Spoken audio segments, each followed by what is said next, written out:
Sabaidi, Najong, welcome back, Sabscribers. It's been a long ass time. I think it's been a month since I've actually put an episode out, let alone sat down and recorded something. I'll be honest, I've just felt a little less motivated lately to actually record. There's been things I want to talk about, but then I just haven't found the motivation to even sit here and pull up the fucking camera, set up the mic, set up everything, and actually have a sit down conversation with y'all. And I feel awful. I feel I've been beating myself up a lot in the last month for not being as consistent as I need to. And I think a lot of things contribute to that, but it's the day after my birthday.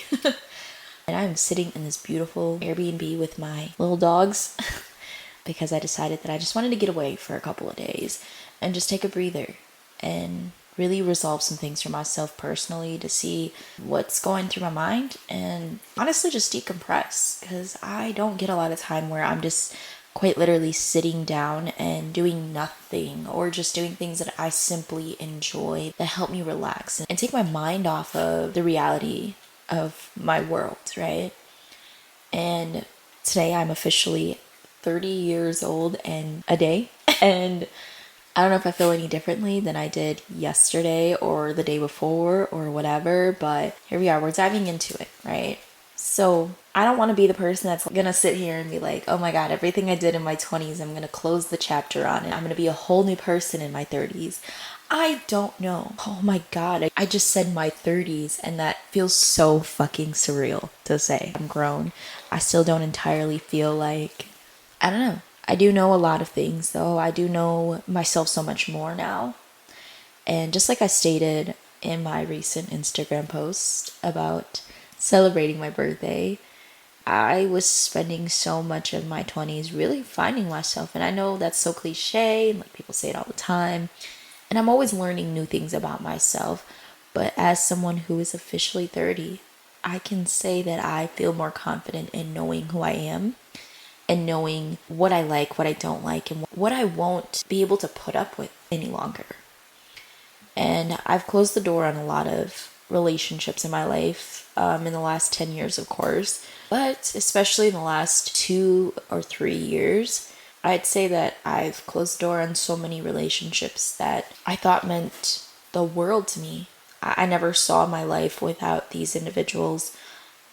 I guess for me, it's just more of me entirely taking the step back from those relationships that no longer serve me, and realizing that I wish I had partnership in this world, not necessarily in a romantic sense at all, but just a partnership in this world that I can just talk to and reflect on creative aspects of my life and my ventures. And I always say that I miss that for sure, but I feel like some of my closest people are people who are not necessarily as adventurous in the creative aspect and realm of life, and that's okay too. I used to envy people who had that one person that they can go to for everything. Creatively, your best friend, your person that you can do anything and everything with.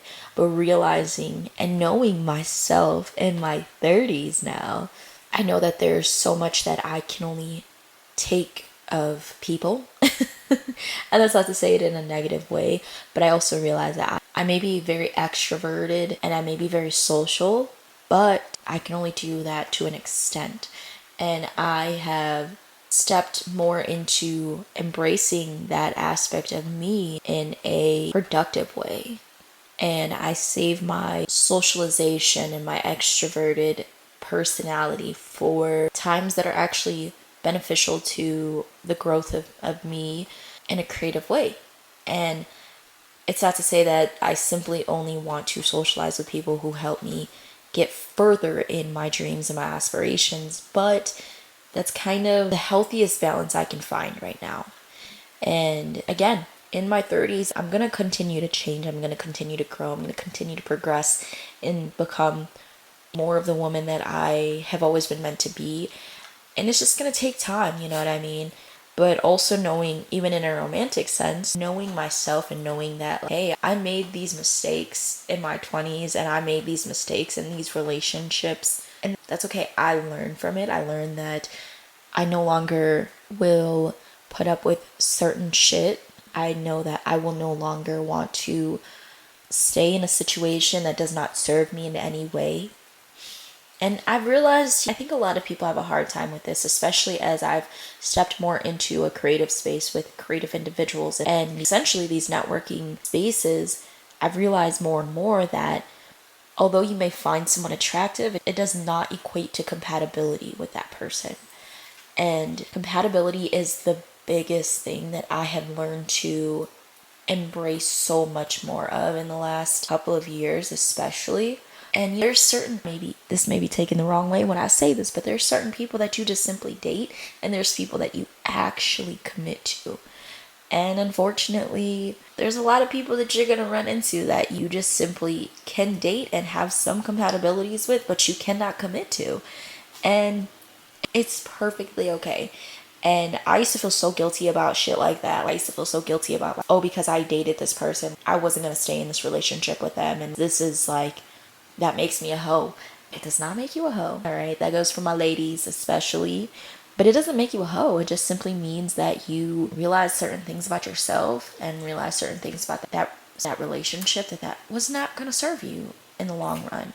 So I think it's more, it helps put things in perspective for me, at least, as far as I can't really say I can't even say that I've dated enough to even feel like a sense of rejection in any way. But it makes me let go of the expectation of what I might actually want out of a person, because if I know who they are, if I am understanding them, if I'm learning who this person is and I realize that they are not someone that may serve me in the long term and someone that I may be able to commit to, then I cannot be mad at the fact that it doesn't work out, right? And I think I said this in a recent group therapy experience that I attended for Black Space. I said that I was mastering, in the last year, I was mastering the art of detaching from the idea of what I feel like things should be, mastering the art of detachment as far as even just projections of what my expectations are of people. And it's not to say that you shouldn't have standards and that you shouldn't have expectations of people, but maybe not putting those expectations too harshly on individuals who are just a casual connection in your life. And lately I do find myself a lot more in casual connection versus deep, close relation with people. And that's okay, because that just, as open as I may be about my life and as much as I share about my life, I've learned that there's very few people that I actually would trust very deeply. I used to confuse so much of the deep intellectual conversations and introspective conversations with someone as someone, I would confuse that as a relationship that was truly deep and meaningful. And it's not that these connections and these conversations are not meaningful to me, but the compatibility of them being a part of my life on a deeper level is just unrealistic for either side. So shout out to my homegirl, Jesusita. She's been on the podcast before. She was on the podcast last summer. I have learned to fully embrace more of our friendship. And in the last year and a half or so, we have gotten so much closer. We've known each other for years. And it's insane to kind of see the progression of our friendship and our relationship. And there's a lot of similarities in the lifestyle that we live, but there's so many huge differences. And I love it so much because I have someone to share things with, and I have someone to still keep a level of separation between us. And the things that I experience and the things that I go through, I can bring back to the table and we can connect over it. And even seeing a reflection of my fearlessness, I don't even know if that's a fucking word, but seeing my level of bravery and courage reflected in her and some of the things that she's doing, it's such a beautiful thing to see that resonate. And the things that I hope she would see in a reflection of me and who I've become now is I am a lot more stern in the decisions and the choices that I make, and I am quicker to make decisions and more straightforward with my decisions than I used to be. She's obviously helped me build a level of confidence in myself that I never thought I could really master. And I hope she feels the same way, but I will never speak for her. But I can just say that it's amazing to have that reflection in someone so close to you and someone that you value so much in your life, not for the things that they do for you, but who they are as a person. And it's so beautiful. It's so amazing. And I think something I always love most about her is just how connected she is with her family. And I love seeing that so much because my relationship with my family is always very strained, although one may think otherwise. I do love my family, but we have our complications, and everyone knows that. And I think I've experienced some of the peak of the heartbreak, I guess the residuals even, of losing a major piece in my life that held my family together, which is my father. But needless to say, we grow and we continue to learn. And there's certain days where the grief of his loss and the grief of the loss of my grandma can be a little unbearable for someone. But we all find our ways to work through it and process those feelings. I think even as I step into my 30s, I feel so much more confident and proud of every piece of my heritage. And I've taken more opportunities to educate myself more on my heritage and my cultural background, and I try every day. And I used to put so much of societal standards and societal norms onto myself, especially when it came to having reached certain accolades in my life. I should have a beautiful home, a nice car, be married with kids, and etc. And I hit half of those things, and I've almost essentially lived a life as a surrogate mother in some way. I think I fulfilled those things in my 20s, and I felt like those things were a part of my 20s, and that was great. I lived that life that I was supposed to probably live in my 30s, or in societal standards in my 30s, and that's okay. I'm so grateful that I had those experiences early on, because my whole life has always been fast forwarded. I've always had to force myself to grow up so much faster than I need to. But then it makes it amazing for the next version of myself, the next part of my life, to embrace, hey, I lived that part of my life already, and I just realized it's not for me.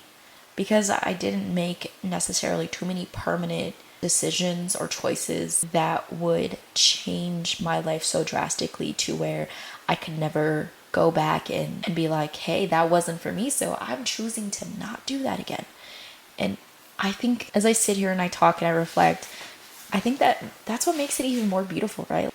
I lived through these experiences, and I made these mistakes, and I made these lifestyle choices in my 20s. And now going in my 30s, I can confidently say I know that's not for me.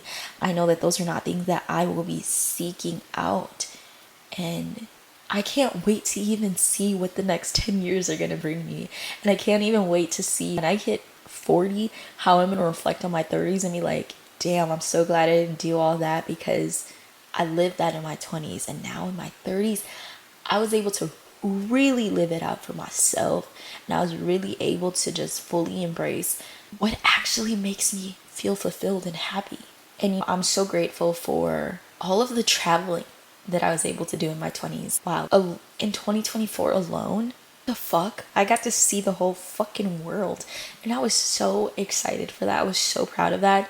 And as I went into as I was approaching my 30-year mark, I'm like, yo, how am I going to top Portugal?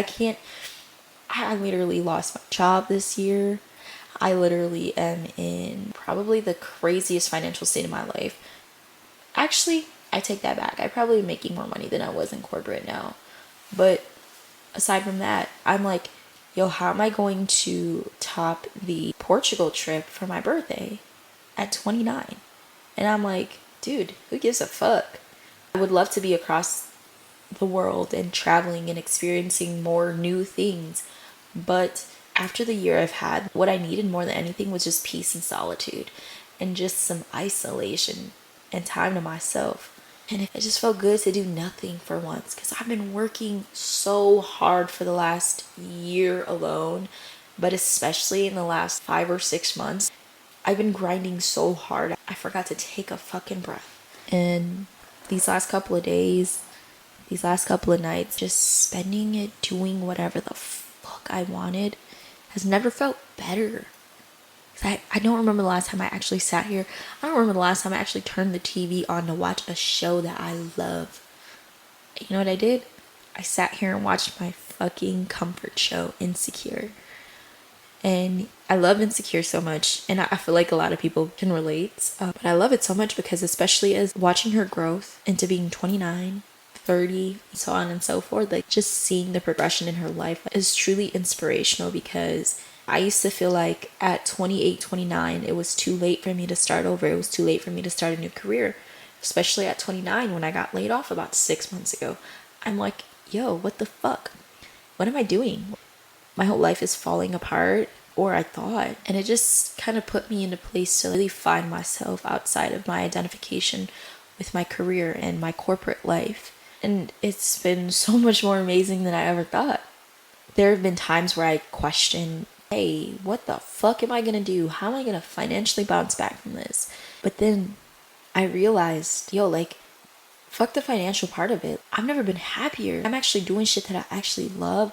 I'm actually working towards an actual goal. I'm actually working towards a goal for myself and not for someone's corporation and not someone else's freaking business. I'm doing this for myself right now. And I may be doing it blindly, and I may be doing it just taking the chance and the risk of it all, but I'm doing it for me. What more can I even ask for? And I think I had so much fun with it. And in the last 6 months, I'm really working hard at where I want to even take the direction of the podcast and where I even want to be in the next year again from now. And I've realized I know exactly where I want it to go, and I've always wanted it to go in this direction. I just haven't had the right tools or the right resources around me to really push me and elevate everything to that place, right? And I knew that everything I was doing was not in vain. I knew that everything I was working towards was for a reason. And I'm so grateful for the people I've met. Oh my God, I can't even explain how beautiful my life has been and how enriching it's been in the last 6 months alone. I have met some of the best people ever. People who are truly genuinely supportive of what you're doing. And not even to say that in a selfish way of I only want people around me that support me, but I can't really afford to invest in relationships that are not fruitful for me anymore. And that's a part of growing and maturing and becoming more secure in who you are. So I'm just so grateful for everything, for every lesson that I've learned, every heartbreak that I've had, from not even just romantically. And this has been the longest that I've been single, and it feels so good. I have, on my birthday 2 years ago, I was dumped, and 2 years of being single, and it feels good to not feel tied to anyone. It feels good to not feel like my identification surrounds what someone else is doing. I can't explain the feeling of independence other than just simply freedom. What? It feels good to be able to walk into a room and into a space and not have to second think whether this is something that I should be a part of because it may hurt another person. I don't want to. It feels good even as I am rediscovering new spaces, not just within Chicago, but even Milwaukee. It feels good to walk in these spaces and not be associated to someone. I'm not someone's girlfriend. I'm not someone's ex-girlfriend. I'm simply being known for me. I'm essentially I'm being loved, embraced for being Sab. And sometimes it is a little lonely, I'll be honest. Not in a romantic sense in any way, but even as I walk into spaces, just in general, I walk into these spaces alone and I see people mingling and being like they have their person with them, their best friend even. I'll just say it like that, like they have their best friend with them. And I can't walk into these spaces and be like, hey, here's my best friend with me. I've got my person that's always with me. I'm always really doing my own thing. And sometimes it can feel a little lonely and isolating, but it's just who I am now. I'm just simply solo Sab. And I put myself in a position for this. I put myself in these places because I knew that I wanted more for myself. And that's pretty vulnerable of me to admit that it does feel a little lonely sometimes. But as I've been discovering more spaces and more people, I'm finding more people who make me feel more comfortable walking into a space alone. To see a familiar face, to see the love and the joy and the warmth of knowing the people around you. And it makes you feel a little less alone. Definitely does. And I gotta shout out my therapist. I haven't talked to her in a couple months, but shout out my therapist because she's amazing. She's a beautiful person who has genuinely gotten me through a lot of things. Probably some of the most challenging things. I realized so much, and I say this all the time, that the most heartbreaking things that I've experienced in life, I didn't even process until the last couple of years. And the last couple of years I've been seeing my therapist, and she's amazing. She has seen me through a lot of shit. So shout out her. I ain't gonna tell y'all who she is, but man, she's beautiful. She is amazing. Honestly, shout out me. And shout out my sister, actually. My sister she may not always show up in the ways that I think are important. But she shows up for me in so many fucking ways. I would not have gone through any of my 20s without my sister. And we have seen some shit. Me and my sister have had falling outs. We have had our issues, you know what I mean? But the unfortunate thing is, 5 years ago, my birthday, my sister suffered from a stroke. And that changed our relationship a lot. And it was just unfortunate that that's what had to be the thing that brought us back together. But having a sister, it feels good. And now, holy shit, I'm the baby of the family. I just put it in perspective. I'm the baby of the family. And so now my mom doesn't have any kids under 30. And that is crazy to me. Holy shit. Ooh. And honestly, I'm still super on the fence about whether or not I want to get married. Or I'm super on the fence about whether I even want to have kids anymore. I just know that right now that's just not for me. I tried it, I lived that life, and it just wasn't for me. And so many people might say, if I continue to wait any longer, I may not have the option to even have kids, or let alone get married, because it's slim pickings out here. But you know what? Shit is the way it is. I will be happy if I don't get married. I will be happy if I don't have kids of my own. And having those things would be amazing as well. I would love it. But at the same time, there's so much more out there in the world that makes me happier at this time. And who knows? I got some crazy advice from people in their 40s, and they were like, it's too late for you to have kids now. You should have had them early, because you could have been in your prime at this point. And I was kind of like, damn, that's crazy to say. If I would have had a kid 10 years ago, my kid would be 10 now. And I'd still have at least 8 more years of taking care of this kid. And even at 18, my kid would still not be fully off on their own. I'm just like, that sounds crazy to say, because then I'm fully responsible for another person. And I can barely say that I'm responsible for myself right now. And I'm like, nah, it almost made me feel really bad about the choices that I made to not have kids earlier. And then I'm like, and then people make me feel bad about, oh, if I do decide to have kids now or in the next few years, I'm going to be in my 40s and 50s when they are graduating high school and going off to college. And I'm like, am I going to be too old? I will say, though, I'm very grateful for my genetics, because I definitely don't think I look 30. And I get that a lot. But aside from that, I'm also like, I'm all about taking care of myself. Wellness is not just mentally.